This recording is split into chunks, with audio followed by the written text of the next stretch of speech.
The challenge for the major sports leagues might be to turn off the faucet of all-star games. They're just not doing well. The NBA All-Star Game on Sunday night averaged 4.7 million viewers. That's a 13% drop from last year. When I saw 4.7 million, I thought, boy, that sounds familiar. That was the number that the NFL got for the post-Pro Bowl flag football thing that I've never watched. I never will watch it. Sorry, NFL. I'll never watch it. It's not football. And I know we're in an era where flag football is, they're going to try to make us like flag football. Flag football is not the football that I care about. Now, some of you may just be worn down in time. And look, I know flag football is going to be an Olympic event in 2028, and NBC has the Olympics. And if I'm going to watch Olympics, I'll at least watch flag football. You attach the American flag to flag football or any of these other events. We talked about this yesterday. Nobody cares about track for 3 years and 52 or 50 weeks. And then for those final 2 weeks when it's the Olympics, hey, track, yes, track. And then the Olympics end, it's like, I'd rather watch paint dry. So the point is, whether it's NFL, Pro Bowl, flag football, whether it's the NBA All-Star Game, and they had some weird format this year where they did multiple games with breaks in between, Major League Baseball, the Midsummer Classic. I remember when the All-Star Game was a big deal. I went to it in Cincinnati in 1988, and I was excited for weeks in advance. I went to it in 1994. I went to the skills thing the day before. It used to be in the afternoon. I went to that.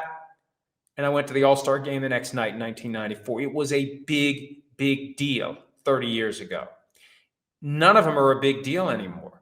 In fact, they've all faded to the point where the NHL does this four nations face-off.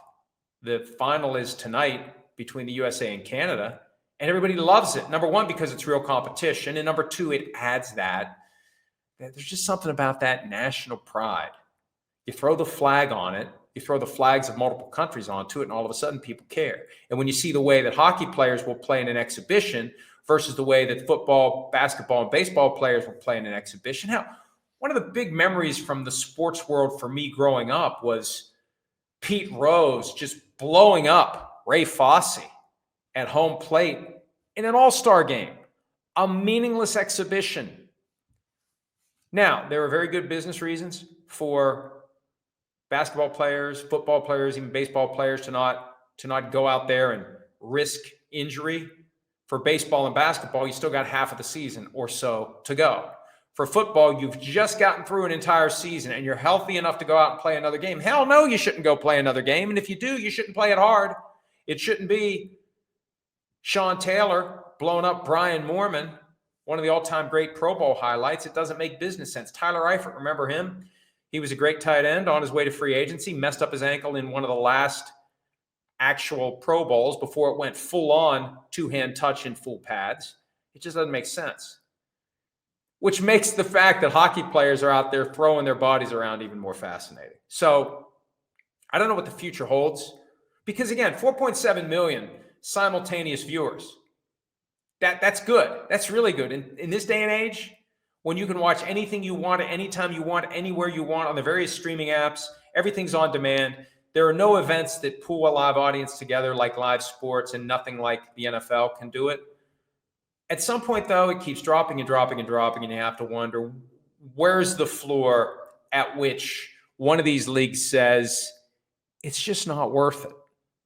It's no longer worth it. And I think for now their attitude is, well, we'll weather the storm and we'll see where it goes. But I think the storm isn't going away. And the numbers are going to keep going down. And at some point, you just have to ask yourself, is it worth it? And at the point where it's no longer profitable, obviously, that's the no-brainer. You pull the plug when it's no longer profitable. But there's a point where it's just very marginally profitable. But, like, what's the point? Do we really need to do this? I said years ago, just name the Pro Bowl team and don't do anything. Just have a dinner somewhere. Name the Pro Bowl team at the NFL honors. Right? They do that now. I made the argument before the NFL honors even existed.